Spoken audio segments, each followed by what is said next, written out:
You see, I'm in marketing, and when I walk in a room, everyone thinks they know what we do. And so I was using the flavor of the day to describe my company. We did great work for clients, and we're very proud of it. We won a lot of awards, but really we had no focused purpose in what we did every day. So I remember that day so clearly when the phone rang and I picked up, and the woman on the other end said, "Hi, Wendy, you don't know me.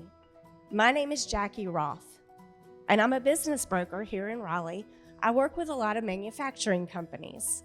I've been on your website, and I see that you work in the same space, and I'd love to have coffee with you to share something that I think that you might find interesting." It was a day that I wasn't as busy as usual, and so I said, "Sure," to this stranger. "I'll have coffee with you," and I scheduled it for a couple weeks later. Later that week, I went to a CEO roundtable group. This was a group of older men that I was very lucky to join. They all own very large, multi-million-dollar companies. And on a monthly basis, I get to sit and hear what they're talking about. So this day, they brought up a term, a financial term, called EBITDA. And I sat there going, oh boy, what are they talking about? I don't know what this is. 20 years in business. So for those of you who don't know, EBITDA is earnings before interest, taxes, depreciation, and amortization. And oftentimes it's used with a multiplier to determine the value of a business.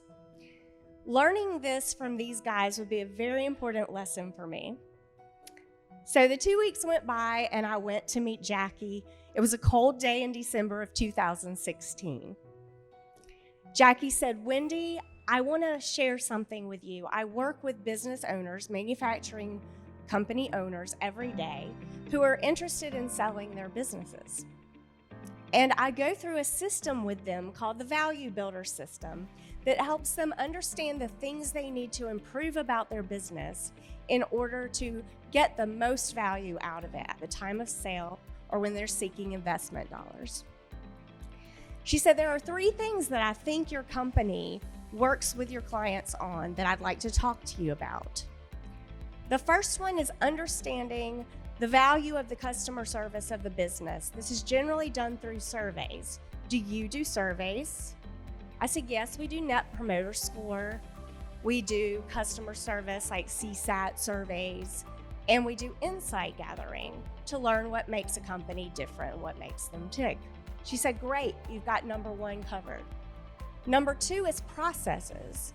When you work with your clients, do you help them put processes in place to be a better business?" And I said, "Yes, we write marketing plans, we do content calendars, we implement email marketing on a system, we implement SEO and social media on a system, we build websites on a system." She said, "Great, you've got that one covered." She said, "The third one is the one you might find the most interesting, and it's called monopoly control." Okay, I know what a monopoly is. Here I am again. Okay, what's that, Jackie? Please tell me. She said, "Monopoly control is when a company differentiates so well that they have no competition in their marketplace." And we're all striving for that, right? She said, "Well, do you help out with this?" And I said, "Well, Jackie, I think so. We call clients customers and we ask them what they do different, and we try to understand how they differentiate and put a message into the marketplace that distinguishes them from their competition. So yes, I think I do help with that."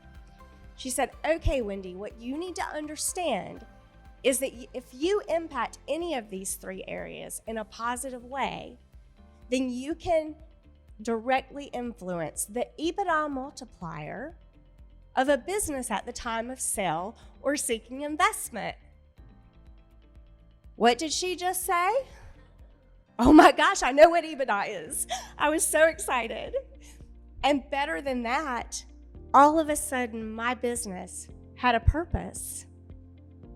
What we were doing was directly impacting the lives of business owners when they go to sell their business or seek investment.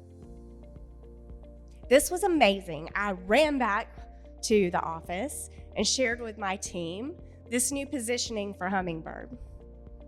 They wrote a purpose statement, and when I introduced myself in a room, we now build business value through better branding. So I went to test out this theory, went on a bus ride to go to DC with a group of business people in the defense industry. And I was really excited to see what would happen. So we went around the room and introduced ourselves, and I said, "Hi, I'm Wendy, I'm with Hummingbird, and we build business value through better branding. And what that means is that we help you differentiate your company so that your EBITDA multiplier will be larger at the time of sale or seeking investment." A woman reached across the aisle of the bus at me and said, You're in marketing, right? I said, "Yes." She said, but you just used the term EBITDA. You understand finance? I said, "Yes, ma'am." She said, "Well, I want to talk to you. I would have never talked to you if you had said you were in marketing. But now I understand that you know what my goals are and what I need to do in my business." This has happened a lot over the last couple of years, and we've recently finished a white paper. We actually interviewed Jackie Roth again and got her input, as well as a couple of other valuation and M&A experts.